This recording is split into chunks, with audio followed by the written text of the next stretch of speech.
friends. Hey, so glad to see you today. I trust you've had some time outside. As I was driving in today, I noticed some actually green grass. So I trust that you're out. Hope you're having a great day. Really appreciate you tuning in. And in the studio today, we have Shawn. Now, Shawn, I knew I was going to butcher your name, brother. I even wrote this down. Help me with your last name, brother. It's actually phonetically perfect. Correct. It's Sanseverino. Sanseverino. There it is. See? Look at you. You did it the first time. I was talking to a friend of yours yesterday. He said, "It's really easy to say." I went, "No, it's not, because I've never got it right yet." Yeah. So, how are you doing? Man, I'm doing awesome. So you're married? Yeah, married. Man, we are going to be 24 years in June. So we're excited, man. See, I've known you longer than I realized. Yeah. 24 years. Yeah. Christy? Yeah. Krista, yeah. Krista, right? Yeah. And children? Yeah, and we've got a 13-year-old, Eliana. She is the most perfect child on the planet. I'm not, this is not a bias. It's the truth. Well, that's got to make you happy for sure. Yeah. You're originally from where? Yeah, so grew up in California. Northern California, San Jose. I did not know that. Yeah, so that's my stomping grounds. And then I moved away from California at 20 years old. And so now I've been away as long as I was So you ever moved there. from California to Phoenix, is that right? California to Phoenix, Arizona. Yeah. And then from Arizona to here. And then I jumped back and forth a couple times, and I've landed. And now you're here, right? About 11 years here now. This time, yeah. Yeah. So I almost said Bethel. That would have got me in trouble again. I'm at Grace Place, which it was called Bethel at one point originally. Yeah, was it Bethel when you got there? Or was it already Grace? It was New Bethel when I got there. Okay. You know, actually, no, it wasn't New Bethel when I got there. It was Bethel, then it was New Bethel, and then when I got there, it was the Grace Place. Yeah. When Mike first talked about coming to Bethel, I heard it. He was talking, and so I called him. I said, "Mike." He was warned. Yeah, he was, man. I went because there weren't many people left, and I'm not even sure they were meeting at that old building over on Park Row. But man, it was They had sold that building, and they were renting it back out of the gymnasium. Actually, I believe. That was the worst part of the building. The gym was really in. It needed some love even back then.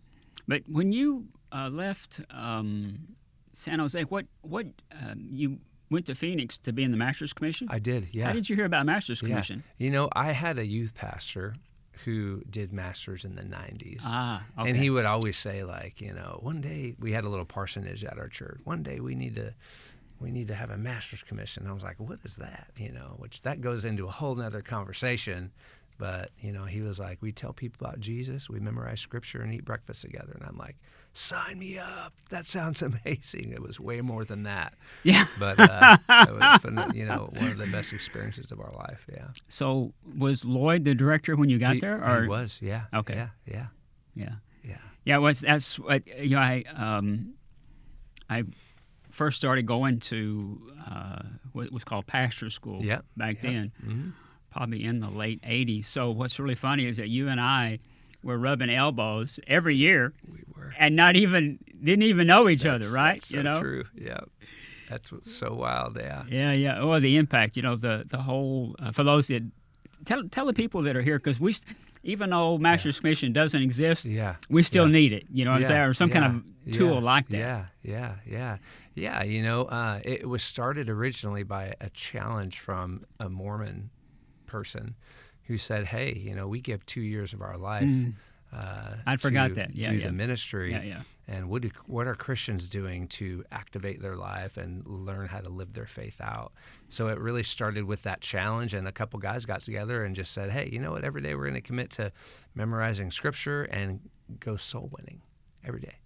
And it started out of that, and it began to morph into just a hands-on training, discipleship program. Education was introduced, and get to have your hands wet in different areas of ministry. And just like every local church, you have healthy local churches and you have unhealthy local churches. So there were good, solid master's commission programs, and then there were some that were not a little so good. out on the fringes. Yeah, not so good. Yeah. And so, but we had a great experience, and we did it for cumulatively about 12 years. So, yeah. That's cool. Yeah, it was. I was there as that began, and to see the impact.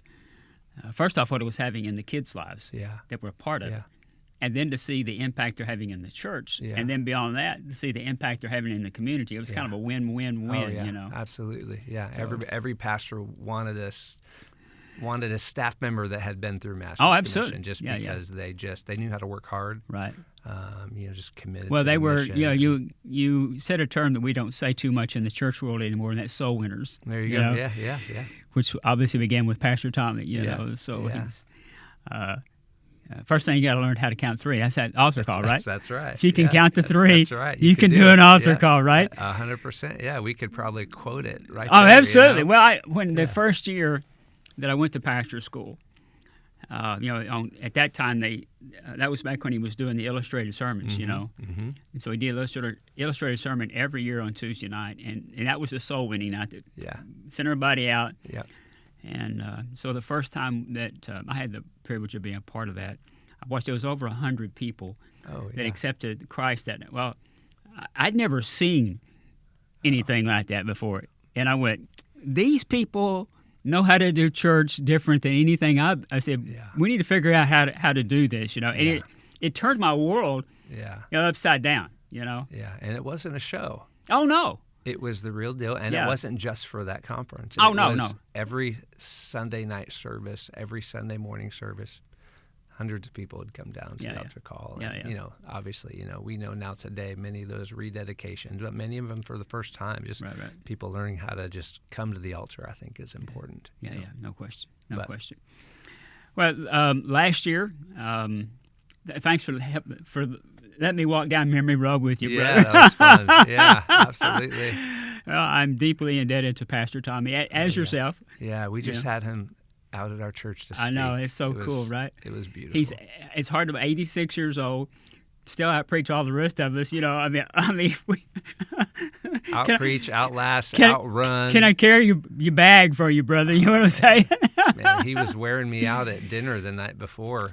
I kept saying, hey, Pastor, you probably want to get to bed. I was the one he's like, I'm fine. This is why I'm here. I was tired. He was wearing me out. I think Gary Blair would agree with that. He wears Gary out, you know. I'm sure. Yeah. Well, last year you mentioned that you became the lead pastor at Grace Place. And so I watched the transition between you and Pastor Mike.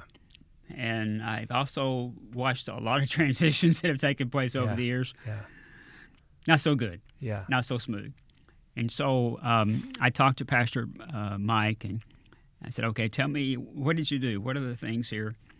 And he had mentioned this book, Next, but sometimes I don't think we're listening, so I didn't get it. And so I purposed to meet with you. Yeah. Because I kind of knew where he was sitting at already, because I'm on that side of the table, you know. Yeah. So I wanted to hear from your perspective where you're at. And so you're the one, you turned me on to this book right here. Yeah. It's called Next. And so if you're a pastor of a church, or you're thinking about pastoring a church, you need to get this book right here, and you need to wrap your arms around it. And I will tell you, before you read it, it's going to rock your world, okay? And maybe not necessarily in a good way. This is a book, and obviously it wasn't written when I was a young man. I wished it hadn't been written when I was a young man, because I definitely would have done a whole lot. Because James and I went through this book together. James enjoyed every chapter in this, and I said, this book is killing me, man. You didn't enjoy every chapter, I did not. But he did. I did not enjoy it of course. At all. So tell us about this a little bit. Yeah, well, I mean, it is a catalog of stories, number one, of successions that have gone troublesome. And so William Vanderbloemen they're an organization, and they help churches with succession. And so they have studied succession deeply and have been involved in succession. So they basically offer stories, tips, tricks, helps, tools, and it's really a discussion guide. Every chapter has amazing questions at the end, and that's we put this in the hands of our board because as an incoming lead pastor and Pastor Mike, as an outgoing pastor of leading a church for over 50 years, and then me at that point, over 20 years in ministry. So our accumulative years, 70 years in ministry at that time, we didn't feel like we knew how to do succession. And so how in the world can we lead in that? And then how in the world can a church board lead you through that when as lead pastors, we eat, sleep, and drink this stuff, church leadership, and we don't know how to do it. So they surely don't know how to do it. So we felt compelled to not only with this book, but, I'm a researcher. So I went ballistic and, between Pastor Mike and I read several books, podcasts, and then we use this as a tool. We put it in the hands of our board, and then we said, read this book, highlight everything you want, and in a month we're going to sit down together with you and your spouse and my wife and I and Pastor Mike and Dawn, and we're going to go through every chapter and every question, and no question is off the table about what we think is important when it comes to leading our church through succession, because every church is different. Yep. So yes. Yeah. It's a little bit different too in that you were coming from the inside. Yeah. And so most transitions, though, are from people from the outside. Yeah. So the dynamics, the beauty of it, with you being the Grace Place, the people already knew you. Yeah. They already loved you. Yeah. They already trusted you. Yeah. So it wasn't like you're the new kid on the block. Yeah. Yeah. So one of the things that he does say in this book, before we talk about what does that need to look like, and that is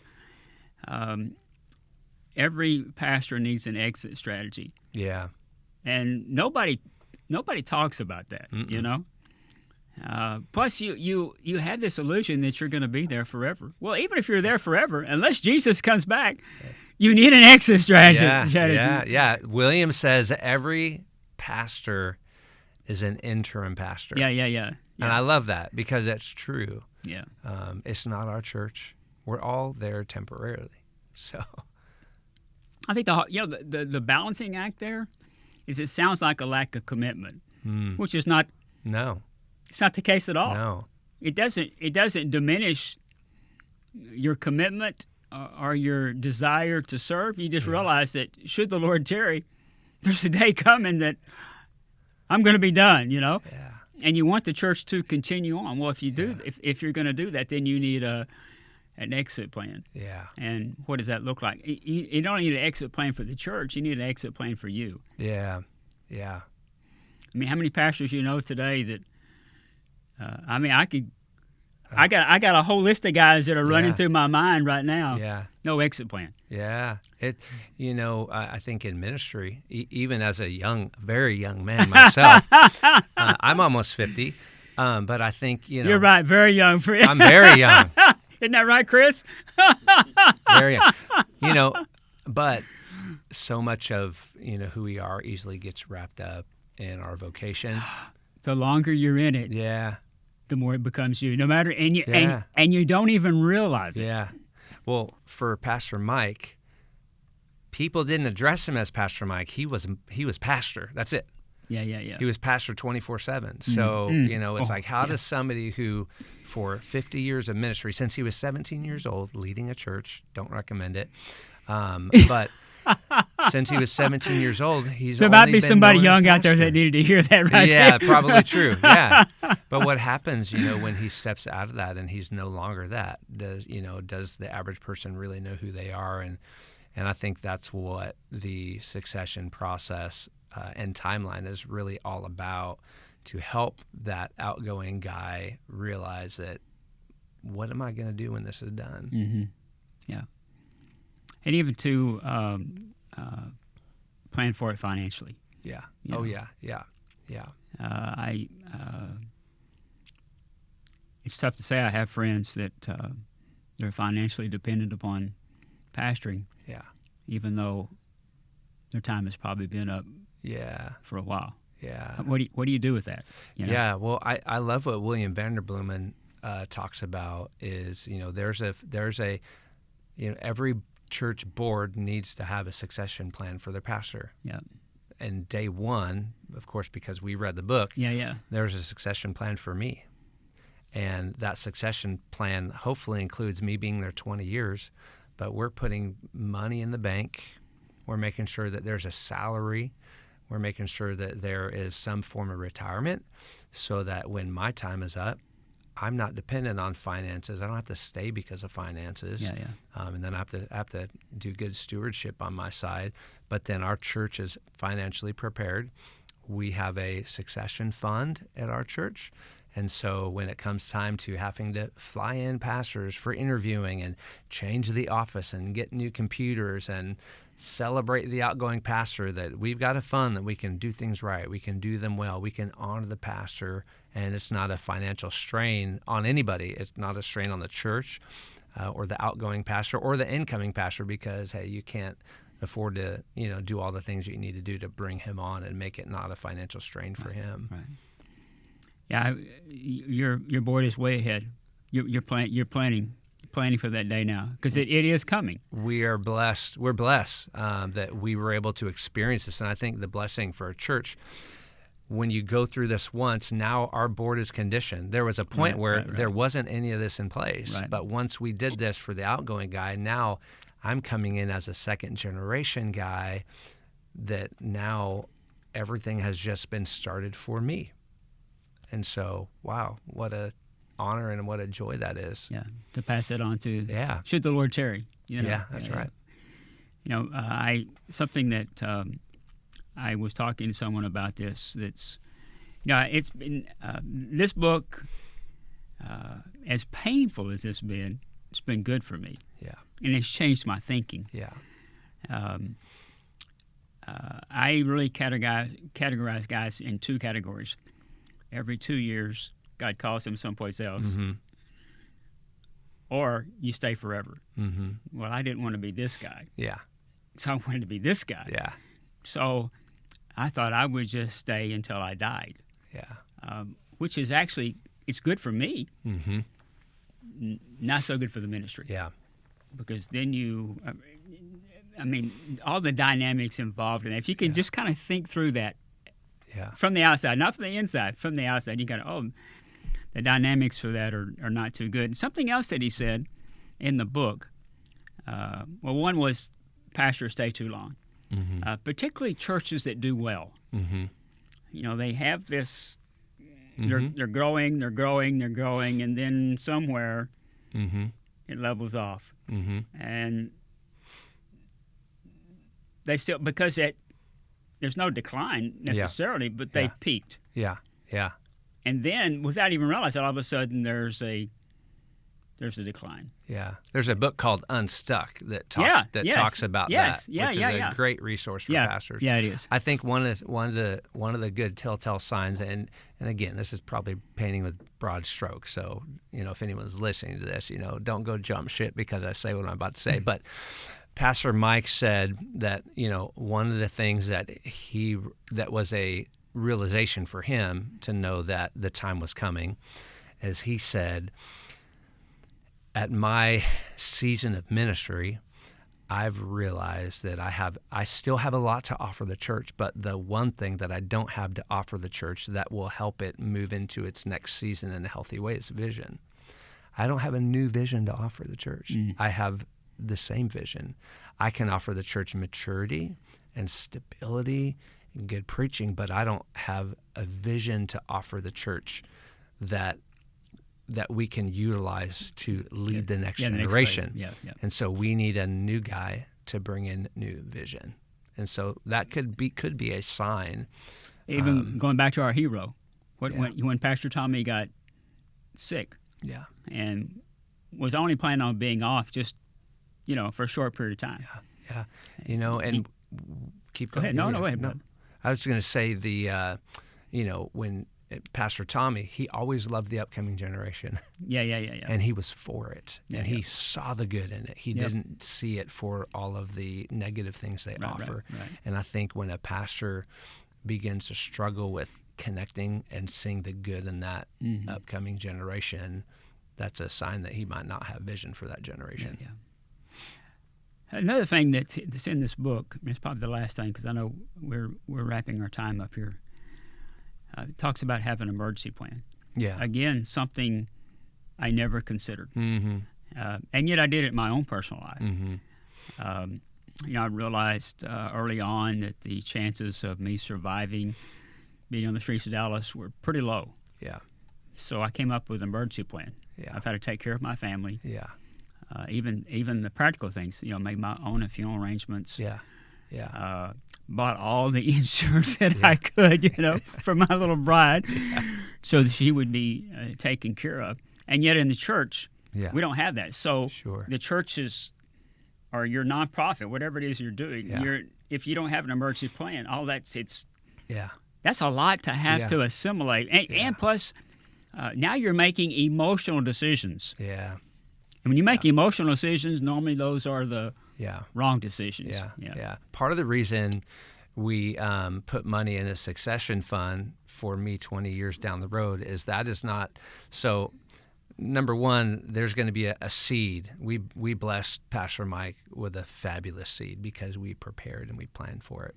And we're going to do the same. The board wants to do the same thing for me. Absolutely. However, part of that is also an emergency plan because there's money in that fund right now. And if anything happens to me, then that money is an emergency plan money to help bring speakers in, to help find a new pastor. So we're financially ready for emergencies. And so they always, in this book, he talks about having a long-term plan, but also having an emergency plan. You never know if a medical thing can take your pastor out. And so that is important. And we had to do a lot of research because there's not a lot of information out there for how a church does this. But when I came to the Grace Place, I went, well, we all have, the Dave Ramsey, 3 to 6 month emergency fund ready to go for our family. But what about the local church? How do we discover that? So after, interviewing some people and researching and talking, we decided that an emergency fund for us is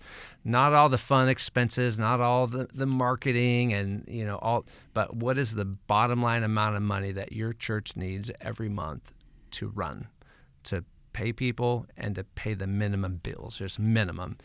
And then we use that formula as a way to come up with our emergency plan outside of losing a pastor, but just for a church if anything financially ever happened. Right. Yeah, we don't talk about leaving. We don't talk about emergency. So I ask myself, it's my famous one word question: why? Why don't we? Well, Proverbs chapter 3, verse 5 and 6, and I'm believing there's somebody. Or actually, I'm believing there are quite a few somebodies. They're listening to this today. There's some that are in the chair that I'm in. They're. I'm not older, but they're older. Okay. That's right. So they're trying to figure out, okay, they're even afraid to ask the question. Yeah. What's next? Yeah. Yeah. Because you're secure. Of course.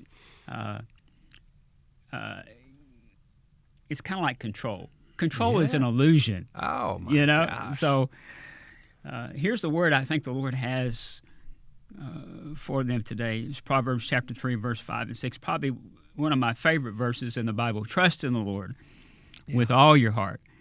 Do not depend on your own understanding. Seek His will in all you do, and He will show you the path to take. See, I believe that just as the Lord had a plan for us when we came in, He's got a plan for us when we go out. That's right.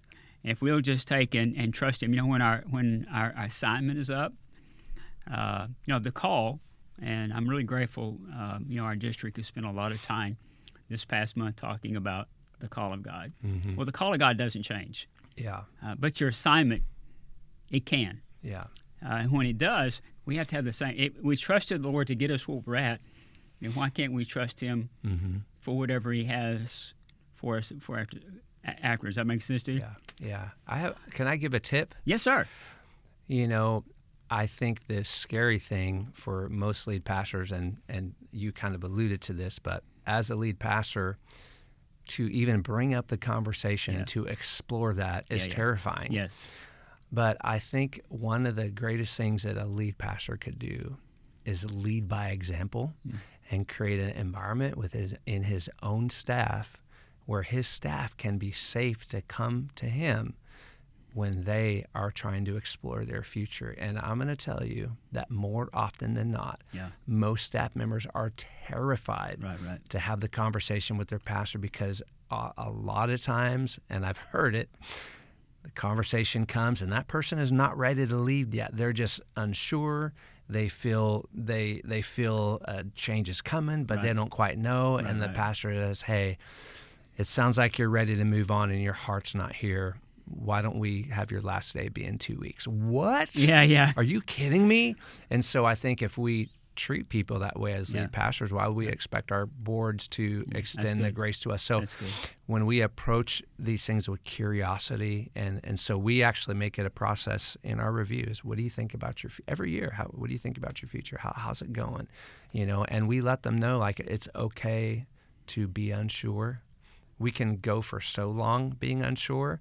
And at some point we have to become sure. But for a pastor to lead that way, and then also when you open the conversation with your board, let it be a discovery process. Mike Benson's famous around the Grace Place for saying this: it's a plan, not a promise. So just because we're cracking open this conversation, it's a plan that one day I'm going to leave. It's a plan that maybe it will be in 2 years, but we just be curious about it.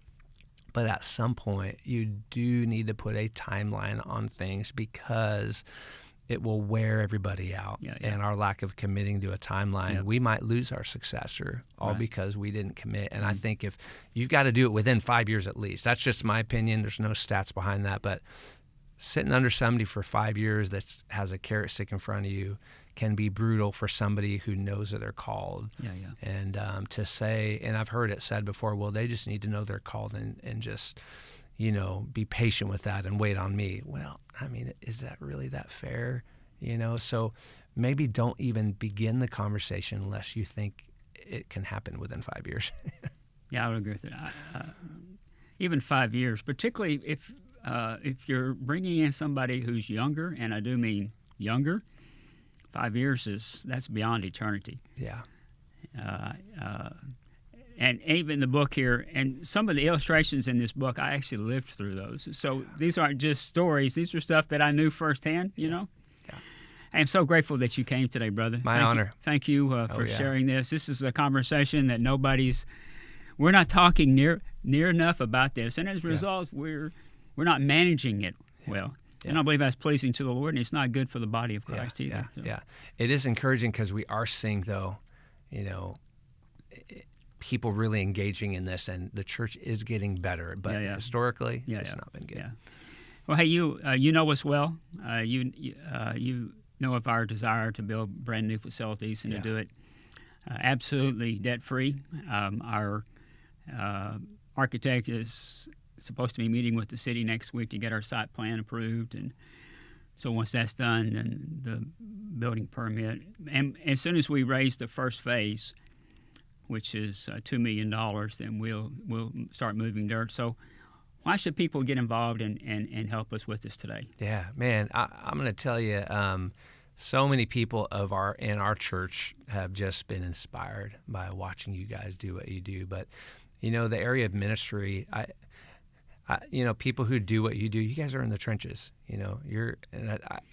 It's trench ministry. You're reaching kids that they got a lot of dysfunctions. There's a lot of trauma in their history and in their story, and we need a place with people who are trained and equipped to love people for the long haul, even if they don't get cleaned up for year after year after year and their trauma just continues to resurface. But we need Dallas Metro. Our communities need, in fact, we don't need just Dallas Metro, but we need one in every city. We need a place that can bring in kids like this and eventually families, as you know, through the years. It's a place that families end up coming in, and when people have been saved from hard places, they have a heart for people like themselves, and it just creates the heart of God and the kingdom of God in that space in our communities just grows and swells. And so we need more of it. Thank you, brother. And that's the beauty of what's happened here in Dallas is that, a number of our staff, they were kids on the TARP. Who better? Yeah. To first off, they don't have to earn the right to be heard. Yeah. They are one of them, you know. Yeah. So, folks, I'm so glad. Shawn, thanks for being here today. Thanks for. I would encourage you, if you're a pastor, regardless of where you're at in life. No, I don't get anything for saying this. I'm telling you, this book, it'll be a blessing to you. For those of you that are older like myself, I'm just giving you a heads up. It's tough to read. It's really, really hard. You realize that, I wish I had. Well, it doesn't matter. You can't change yesterday, but you can change today. Grab this book. It'll be a blessing to you. And, hey, would you go to our webpage, dallasmetro.org, click on All In, and click on What is All In, and you'll see all the pictures that Michael has drawn. And then I'm asking you to prayerfully consider. We need to start moving some dirt, okay? And to do that, we need you to partner with us. We've never done this alone. We've always done it with people just like you, partnering with us, standing with us. I'm asking you, would you prayerfully consider making a donation today? Or would you prayerfully making a monthly commitment for the 2025? Stand with us. Believe us for a miracle. God bless you, friends. See you next week. Bye-bye now.